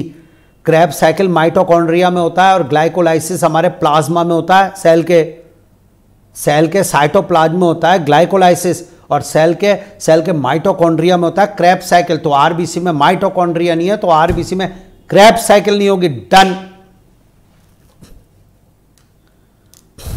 श्योर? आरबीसी में माइटोकॉन्ड्रिया नहीं है तो आरबीसी में क्रेब्स साइकिल के एंजाइम नहीं होंगे, आरबीसी में ग्लाइकोलाइसिस होगा, आरबीसी में एनारोबिक रेस्पिरेशन होगा, आरबीसी में एरोबिक रेस्पिरेशन नहीं होगा। शानदार, एनारोबिक रेस्पिरेशन करेगी आरबीसी, O2 का यूटिलाइजेशन नहीं करेगी।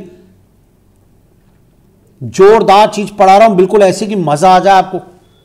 आज आपसे कोई पूछे तो आरबीसी में क्रेब्स साइकिल एंजाइम नहीं है, आरबीसी में एरोबिक रेस्पिरेशन नहीं है, आरबीसी में ग्लाइकोलाइसिस होगा नहीं होगा, आप ये बताओ? होगा। ग्लाइकोलाइसिस तो साइटोप्लाज्म में होता है ना, आरबीसी में ग्लाइकोलाइसिस होगा, बिल्कुल होगा। एनारोबिक रेस्पिरेशन होगा। आज स्टूडेंट हमारी पूरी बॉडी में एरोबिक रेस्पिरेशन है, पूरी बॉडी में एरोबिक रेस्पिरेशन है। बॉडी में सिर्फ दो जगह पे एनारोबिक रेस्पिरेशन मिलता है, one is the RBC and one is the white muscle fibre. Ultimate चीज आपके लिए लाया हूं, ध्यान से देखें। Anaerobic respiration occur in student, और अकर इन में बात की जाए तो आ जाओ जवाब ये रहा। One is the first is the RBC body में and second is the white muscle fibre. दो जगह आपकी बॉडी की ऐसी स्टूडेंट जहां एनारोबिक रेस्पिरेशन होता है, आप सुन रहे हैं ना मेरी बात, ये, और बाकी पूरी बॉडी में एरोबिक रेस्पिरेशन मिलता है स्टूडेंट्स। आरबीसी में क्रैब साइकिल के एंजाइम नहीं होंगे, और आरबीसी का मेन फंक्शन होता है O2 का ट्रांसपोर्ट करना। आपकी बॉडी की लंग्स से लेके पूरी बॉडी के एक एक सेल तक 97% ऑक्सीजन आरबीसी ट्रांसपोर्ट करती है। हमने रेस्पिरेटरी सिस्टम में भी ये बात आती है, बहुत बढ़िया, 97% ऑक्सीजन का ट्रांसपोर्ट आरबीसी करती है। बोलो done. 3% oxygen dissolve in the blood plasma. तो O2 ट्रांसपोर्ट करना आरबीसी का काम है, क्योंकि हीमोग्लोबिन यही करता है। और आरबीसी उस ऑक्सीजन का यूज ही नहीं करती है, क्योंकि उसमें तो एनारोबिक रेस्पिरेशन है।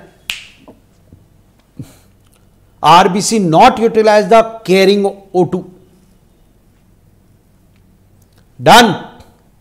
नहीं आया मजा यार, है?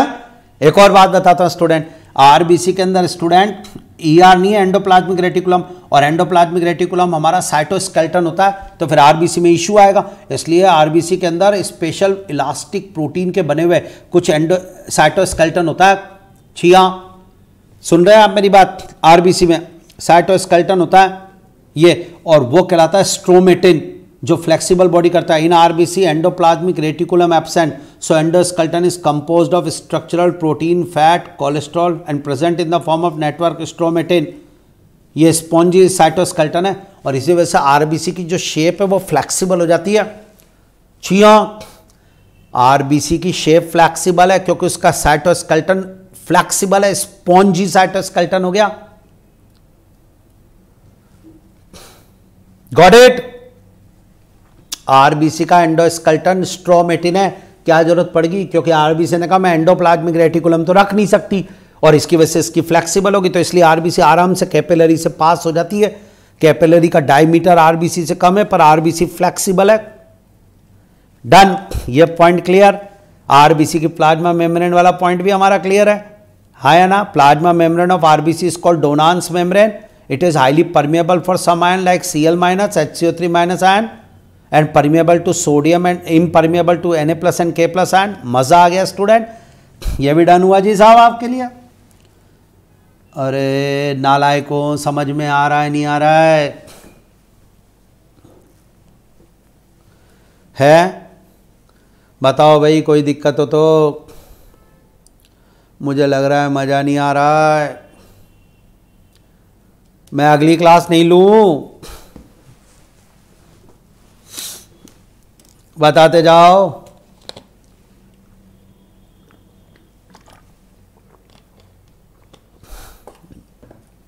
घट, जोरदार, चलिए।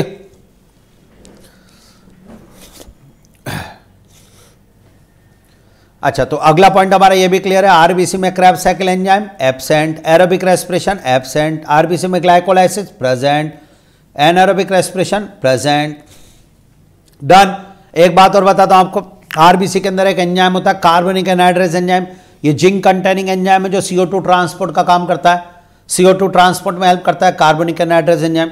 तो आरबीसी के अगर पॉइंट लिखना चाहूँ तो ये लो साहब, आरबीसी के बारे में ये लो। डन। मैंने कहा हाँ भाई बताओ। पहला, फर्स्ट आपने कहा माइटोकॉन्ड्रिया, मैंने कहा ओके। दूसरा आपने कहा सर न्यूक्लियस, मैंने कहा ओके। तीसरा आपने कहा सर ER, एंडोप्लाज्मिक रेटिकुलम। अगला आपने कहा गोल्जी बॉडी, है ना? मैंने कहा ओके। अगला आपने कहा स्टूडेंट, जोरदार पॉइंट चल रहा है, शानदार आ रहा है। यस। अगला पॉइंट आपने कहा साहब ये ना गोल्जी बॉडी के बाद ये, तो सर मैंने कहा हाँ बोलो। सर इसमें माइटोकॉन्ड्रिया आरबीसी में नहीं होगा, न्यूक्लियस नहीं होगा, ER नहीं होगा, गोल्जी बॉडी नहीं होगी। अगला मैंने कहा बताओ और बताओ और बता सर। और क्रैब साइकिल, क्रैब साइकिल। अगला मैंने कहा साहब aerobic respiration.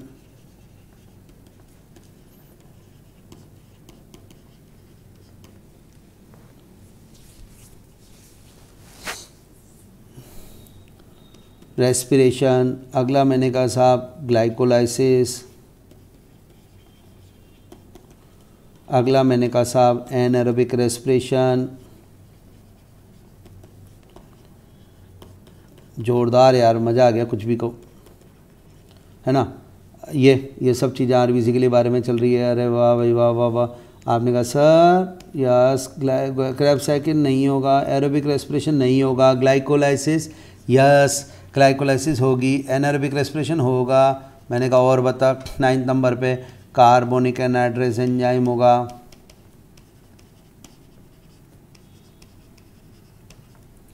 Zinc containing carbonic anhydrase enzyme ये प्रेजेंट होगा। मैंने कहा चलो और बता, बोलो सर। हो गया यहाँ तक? या इसके अलावा स्टूडेंट्स यहाँ तक तैयार? जिंक कंटेनिंग ये अब आरबीसी के अंदर एक रेड कलर का पिगमेंट होता है जिसके चक्कर में इन सबको हटाया, और वो है हीमोग्लोबिन। रेड कलर का पिगमेंट है आरबीसी के अंदर, ये रेस्पिरेटरी पिगमेंट है। हीमोग्लोबिन O2 और CO2 यानी गैस ट्रांसपोर्ट के लिए होता है। श्योर? आरबीसी के अंदर रेड कलर का पिगमेंट होता है, आयरन कंटेनिंग हीमोग्लोबिन, और इसी के कारण आरबीसी रेड कलर की दिखाई देती है स्टूडेंट। डन। तो आरबीसी में हीमोग्लोबिन प्रेजेंट होता है, रेड कलर का पिगमेंट, जिसके कारण आरबीसी रेड कलर की दिखती है। आयरन कंटेनिंग पिगमेंट है स्टूडेंट, मुझे आपको ये बताना था। Sure student? आज अगर मैं बात करूँ तो हमारे 100 ml ब्लड में स्टूडेंट 12 से 16 ग्राम हीमोग्लोबिन होता है। हीमोग्लोबिन का एक मॉलिक्यूल स्टूडेंट 4 ऑक्सीजन का ट्रांसपोर्ट करता है। अल्टीमेट चल रहा है, हीमोग्लोबिन का एक मॉलिक्यूल 4 ऑक्सीजन का ट्रांसपोर्ट करता है। हाँ, हमारे में अंदर स्टूडेंट 12 से 16 ग्राम हीमोग्लोबिन प्रेजेंट होता है स्टूडेंट। ये पहला पॉइंट। आरबीसी है red coloured iron containing complex protein haemoglobin colour और नेम ऑफ दीज, इसी की वजह से इसका ये नाम पड़ा। उसके बाद स्टूडेंट आरबीसी में ये जोरदार डबल स्टार स्टूडेंट 12 से 16 ग्राम हीमोग्लोबिन हो गया 100 ml ब्लड में, यानी टोटल हीमोग्लोबिन अमाउंट अगर आज पूछा जाए, total haemoglobin amount in body क्या लिखना है स्टूडेंट? 12 से 16 ग्राम हमारी बॉडी में टोटल हीमोग्लोबिन पूछा जा रहा है। जवाब क्या दूं? 12 से 16 gram. Tell me total amount of haemoglobin body के अंदर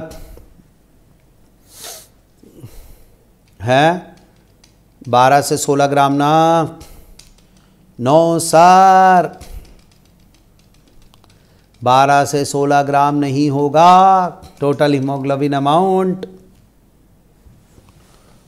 तो फिर क्या होगा? हीमोग्लोबिन टोटल हीमोग्लोबिन अमाउंट हमारी बॉडी में स्टूडेंट फिर कितना होगा बता दें स्टूडेंट? 100 ml ब्लड में 12 से 16 ग्राम है, और हमारी बॉडी में मैंने शुरू में बोला था 5 लीटर ब्लड है। यस स्टूडेंट, तो 5 लीटर ब्लड की बात की जाएगी स्टूडेंट। 5 लीटर ब्लड है हमारी बॉडी में। श्योर? तो 5000 ml के अंदर बात की जाएगी स्टूडेंट, और 100 ml में इतना है। तो अब आप समझ जाएंगे टोटल जो आएगा वो आएगा स्टूडेंट 750 ग्राम हीमोग्लोबिन स्टूडेंट। ये जोरदार 750 ग्राम हीमोग्लोबिन हमारी बॉडी में टोटल होगा स्टूडेंट। डबल स्टार नीट में आया था। हीमोग्लोबिन ऑक्सीजन ट्रांसपोर्ट के लिए मेनली जाना जाता है। एक मॉलिक्यूल हीमोग्लोबिन का 4 ऑक्सीजन मॉलिक्यूल ट्रांसपोर्ट करता है स्टूडेंट। इंपॉर्टेंट टॉपिक चल रहा है कुछ। 1 molecule haemoglobin can carry 4 oxygen molecule. जोरदार पॉइंट स्टूडेंट। हीमोग्लोबिन के स्ट्रक्चर की बात की जाए तो 2 पार्ट होते हैं, 1 इज़ द हिम पार्ट और 1 is the globin protein. Him part iron containing होता है जिसमें आयरन +2 फॉर्म में स्टेट होता है प्रेजेंट होता है, और ग्लोबिन प्रोटीन पार्ट है स्टूडेंट हीमोग्लोबिन का, और him part non protein part है। ये केवल 5% होता है हिम पार्ट। ग्लोबिन प्रोटीन 95% होता है। 4 पॉलीपेप्टाइड चेन होती है इसमें। जी हाँ स्टूडेंट, हीमोग्लोबिन के एक मॉलिक्यूल में 4 पॉलीपेप्टाइड चेन होती है। जी हाँ, एडल्ट हीमोग्लोबिन में अगर पॉलीपेप्टाइड चेन पूछी जाए तो आज जवाब आ सकता है। एडल्ट हीमोग्लोबिन की बात की जाए स्टूडेंट तो उसमें पॉलीपेप्टाइड चेन 2 अल्फा + 2 बीटा है student. Double star. Adult haemoglobin में polypeptide chain 2 alpha + 2 beta student. Haemoglobin में आयरन होता है +2 स्टेट में प्रेजेंट होता है। हाँ या ना बताइए, कोई दिक्कत हो तो। समझ में आ रहा है?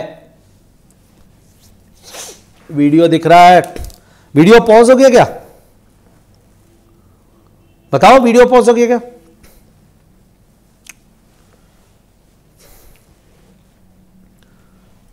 श्योर। तो आरबीसी में क्या है क्या नहीं है, गॉट इट है। आरबीसी में रेड कलर्ड हीमोग्लोबिन है, respiratory pigment, O2 carrying pigment, 97% oxygen haemoglobin के द्वारा ट्रांसपोर्ट होती है, ऑक्सीमोग्लोबिन की फॉर्म में रेस्पिरेटरी सिस्टम में पढ़ते हैं। इसके अलावा CO2 22% CO2 23% CO2 भी ट्रांसपोर्ट करता है, और हीमोग्लोबिन और CO2 जुड़ के क्या बनाते हैं, कार्बेमिनो हीमोग्लोबिन। जी हाँ स्टूडेंट, एक और बात, हम ब्लड ग्रुप भी पढ़ेंगे, उसमें स्टूडेंट आरबीसी की सरफेस पर बाहर डोनांस मेम्ब्रेन पे एंटीजन भी प्रेजेंट होते हैं, स्पेशल प्रोटीन। तो antigen of blood group is also present on the surface of RBC, iron present in the +2 form. यानी स्टूडेंट अगर मैं बात करता हूं कि हीमोग्लोबिन के साथ आप O2 जोड़ोगे तो आपने कहा सर जवाब आएगा ऑक्सी हीमोग्लोबिन। वाह। और हीमोग्लोबिन के साथ आपने कहा सर CO2 ट्रांसपोर्ट करेंगे, या ये कितना होता है, या 97% और 23%, तो जवाब आएगा कार्बेमिनो हीमोग्लोबिन। इसे कहते हैं पूरा रिवीजन यार, जोरदार तैयारी तो इसी को कहता है। देखो मैं तो ये जानता हूं, मैं क्लास में भी ऐसे पढ़ाता हूं, किसी भी जगह किसी में घुस गया, मजा आ गया, पूरा याद कर दिया अपने बच्चे को, एनसीईआरटी के एक लाइन एक्स्ट्रा पॉइंट सब नॉलेज। और रिकॉर्डेड में मैंने कहा यार ये देखो आप मजा आ रहा है, आप ज्वाइन ही नहीं कर रहे यार लेक्चर।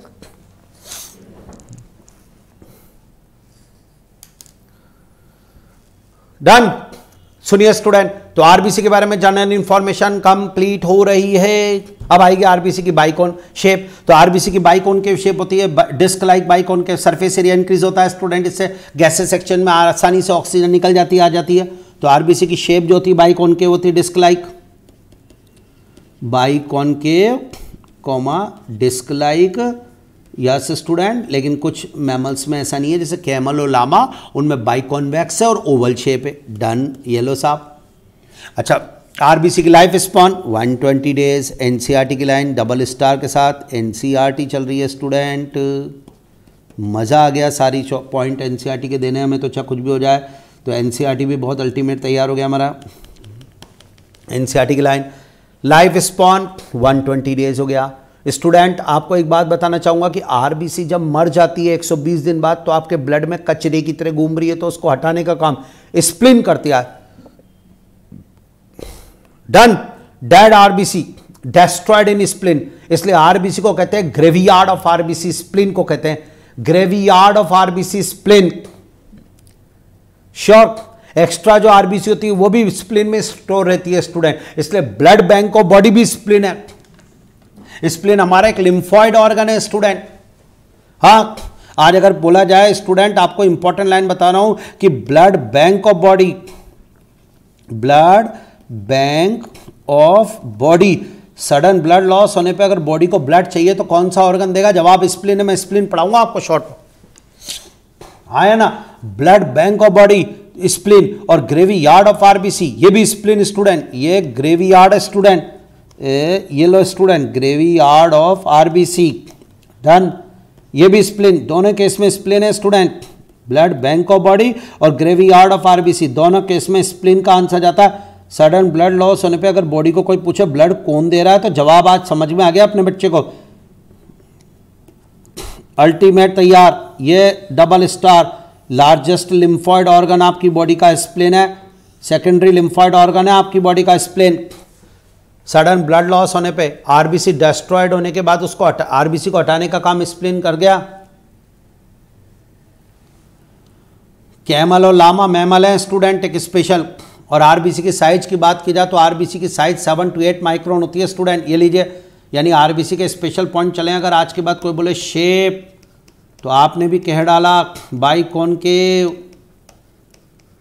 मैंने कहा साइज, तो आपने भी कह डाला 7 to 8 माइक्रोन।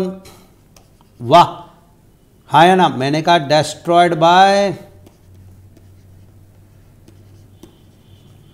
तो आपने भी कह डाला स्प्लिन। ये लीजिए स्टूडेंट, मैंने कहा नंबर, सर हमें पता है नंबर, मैंने कहा बोलो 5 to 5.5 मिलियन, वाह, पर क्यूबिक mm। ये होती है तैयारी स्टूडेंट जोरदार। मैंने कहा प्रोड्यूस्ड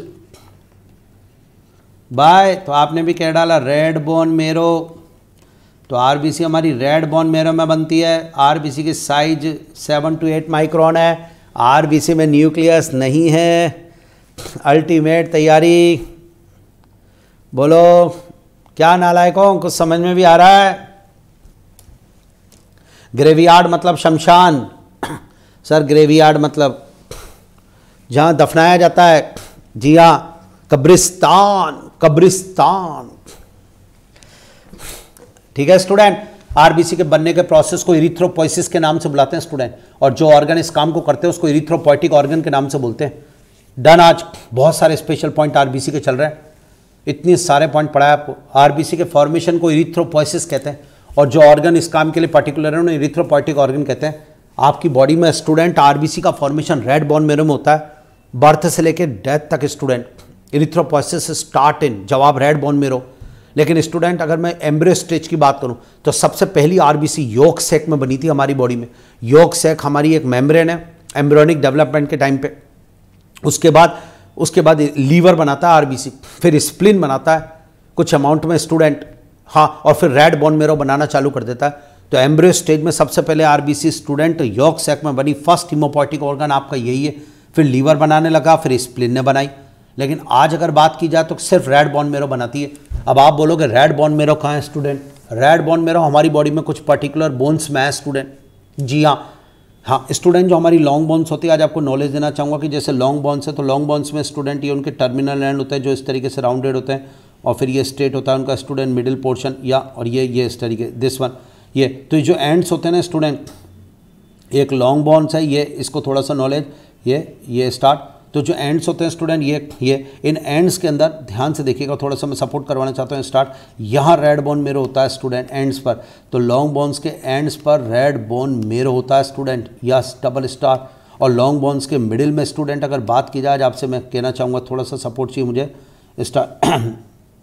अगर मैं मिडिल में बात कर रहा हूँ स्टूडेंट, ये देखिएगा ये, तो इसमें स्टूडेंट येलो बोन मेरो होता है, दिस वन, ये येलो बोन मेरो है, ये रहा, तो this is called yellow bone marrow student, yellow bone marrow. वाह मज़ा आ गया।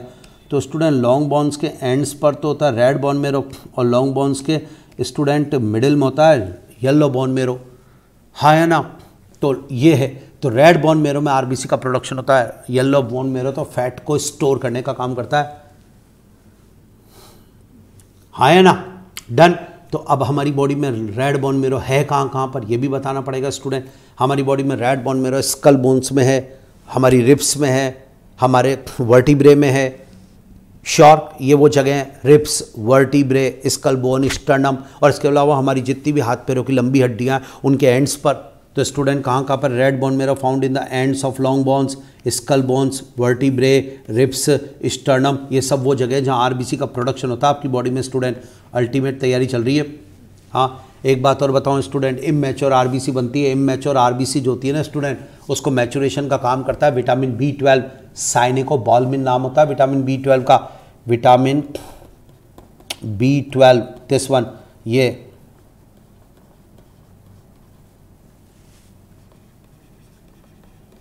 ये उसका नाम है स्टूडेंट, साइनिकोबाल्मिन विटामिन B12 का।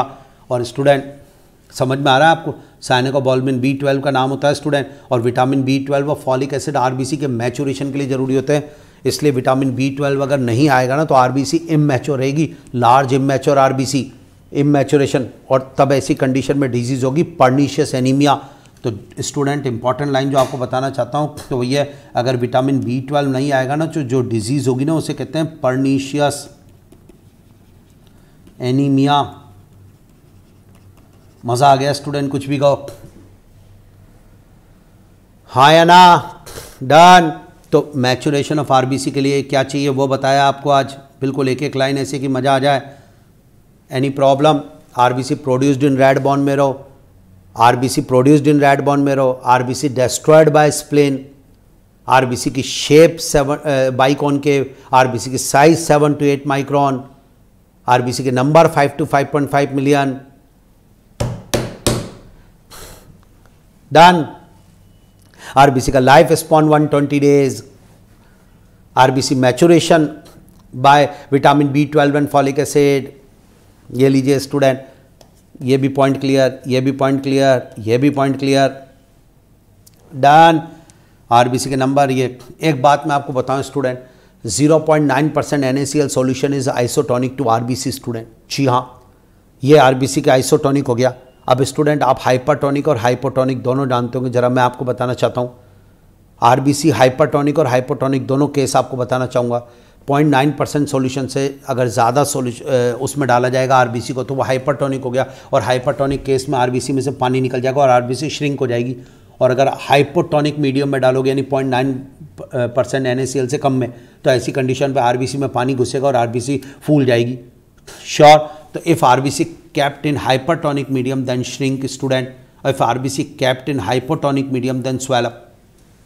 हाइपर मतलब इससे कम वैल्यू, इससे ज़्यादा वैल्यू हो गई 0.9% NaCl से ज़्यादा, मैं कहता हूँ 2% NaCl, 1.5% NaCl, तो वह हाइपरटोनिक मीडियम हो गया ना। श्योर। यह है स्टूडेंट, आ गया नहीं आ गया समझ में। अब स्टूडेंट आरबीसी के नंबर की बात करते हैं, बहुत जोरदार चीज़। एक एडल्ट के अंदर अगर आरबीसी के नंबर की बात करें तो 5 to 5.5 मिलियन पर क्यूबिक mm आरबीसी होती है स्टूडेंट। ये आपको मैंने समझा दिया बिल्कुल बढ़िया तरीके से। डन हो गया। एक आरबीसी के नंबर एनसीईआरटी की लाइन है जो हमने बिल्कुल परफेक्ट कर ली है। ये अब मैं आपको बताता हूँ, आरबीसी के नंबर कम भी हो जाते हैं, ज़्यादा भी हो जाते हैं। आरबीसी के नंबर नॉर्मल से ज़्यादा हो जाना पॉलीसाइथेमिया कहलाता है student. More number of RBC than normal is called polycythemia. शानदार स्टूडेंट, या ये पॉलीसाइथेमिया आरबीसी के नंबर। और पॉलीसाइथेमिया कंडीशन मस्कुलर एक्सरसाइज में देखने को मिलती है स्टूडेंट। मस्कुलर एक्सरसाइज में जो लोग एक्सरसाइज कर रहे हैं स्टूडेंट, जी हाँ, मस्कुलर एक्सरसाइज में आरबीसी का प्रोडक्शन ज़्यादा होता है। जो लोग एक्सरसाइज करते हैं उनमें आरबीसी के नंबर ज़्यादा होते हैं। और सेकंड नंबर पे हाई एल्टीट्यूड, जी हाँ स्टूडेंट, ऊंचाई पर जाने पर आरबीसी के नंबर बढ़ जाते हैं क्योंकि वहाँ पर स्टूडेंट एयर की डेंसिटी कम होती है।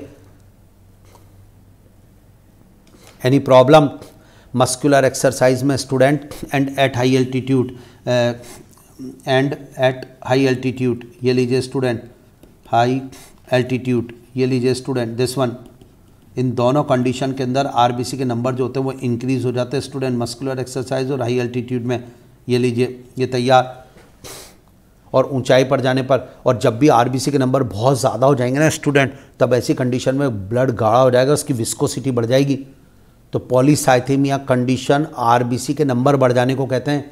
और जिनमें मस्कुलर एक्सरसाइज कहती है, हाई एल्टीट्यूड पे जाने पे आरबीसी के नंबर बढ़ेंगे। हाई एल्टीट्यूड पे स्टूडेंट अगर मैं आपसे बात करूं तो breathing rate 1, heart rate 2, RBC number 3, ये सब स्टूडेंट हाई एल्टीट्यूड पे बताना चाहता हूँ मैं आपको। हाई एल्टीट्यूड पे ये सब चीज़ें ध्यान से देखना। यस स्टूडेंट, इंक्रीजेस, ये तो ब्रीदिंग रेट, हार्ट रेट और आरबीसी नंबर ये सब इंक्रीज हो जाते हैं स्टूडेंट। Sure, done. ये हमारे पास हो गया आरबीसी के नंबर नॉर्मल से ज़्यादा हो जाना स्टूडेंट पॉलीसाइथेमिया, और आरबीसी के नंबर नॉर्मल से कम हो जाना एनीमिया। एनीमिया बोलते हैं ना इसको, एनीमिया हो गया खून की कमी, वो आरबीसी के नंबर कम होता है एक्चुअल में। जी हाँ स्टूडेंट, और मोस्ट कॉमन एनीमिया होता है आयरन डेफिशिएंसी एनीमिया, जो आयरन की कमी से होता है। Less number of RBC than normal, तो आरबीसी के नंबर कम हो जाना एनीमिया और आरबीसी के नंबर बढ़ जाना पॉलीसाइथेमिया। तो मैंने आपको पहला फॉर्म्ड एलिमेंट पढ़ाया स्टूडेंट जिसका नाम है आरबीसी, और मैंने बहुत सारे पॉइंट बताए इसके आपको। मुझे पूरा विश्वास है मैंने इरिथ्रोसाइट आपको बहुत शानदार तैयार करवा दिया। मोस्ट अबेडेंट ब्लड कॉर्पस्कल्स के नाम से बुलाई जाती है। टोटल फॉर्म्ड एलिमेंट का 99% होती है। इसमें मैच्योर आरबीसी में न्यूक्लियस नहीं है, माइटोकॉन्ड्रिया नहीं है, गोल्जी बॉडी नहीं है, ईआर नहीं है, क्रेब्स साइकिल एंजाइम नहीं है, एरोबिक रेस्पिरेशन नहीं है। तो फिर क्या है? तो फिर क्या है साहब? एनारोबिक रेस्पिरेशन, ग्लाइकोलाइसिस है, एनारोबिक रेस्पिरेशन है, जी हाँ, कार्बोनिक एनहाइड्रेस एंजाइम है, रेड कलर्ड हीमोग्लोबिन है, रेस्पिरेटरी पिगमेंट। 100 ml ब्लड में 12 से 16 ग्राम हीमोग्लोबिन होता है। आरबीसी की प्लाज्मा मेम्ब्रेन डोनांस मेम्ब्रेन है। आरबीसी की सरफेस पर एंटीजन प्रेजेंट है। RBC mainly for O2 transport. 97% oxygen is transported bye RBC.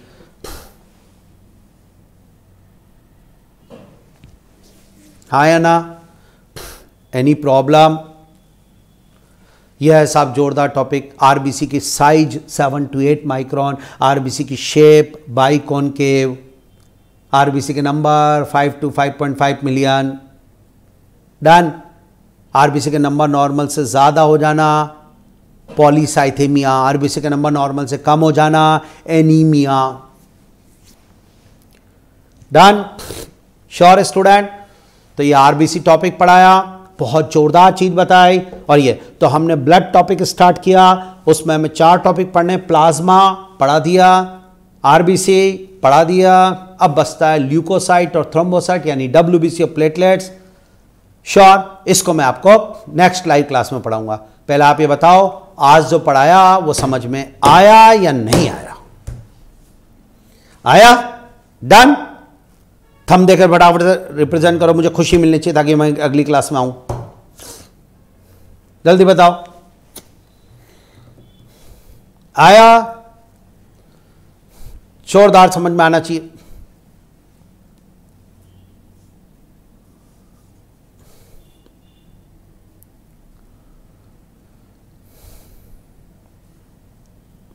Done? Confirm? तो साहब ये हमारी पहली लाइव क्लास थी, मुझे पूरा लग रहा है कि आपको समझ में आ गया है, कहीं कोई इश्यू नहीं है ना? ठीक है, चलिए तो फिर ठीक है। तो अब नेक्स्ट लाइव क्लास में मिलेंगे स्टूडेंट। यहां तक आपको एक्सप्लेन कर दिया है पूरा, और मुझे पूरा लग रहा है कि आपको एक एक लाइन क्लियर हो गई है ना? तो अब इसके आगे का नेक्स्ट लाइव क्लास के अंदर हम लोग कवर करेंगे स्टूडेंट। ठीक है स्टूडेंट? यहां का तैयार मानूं आपको? चलिए।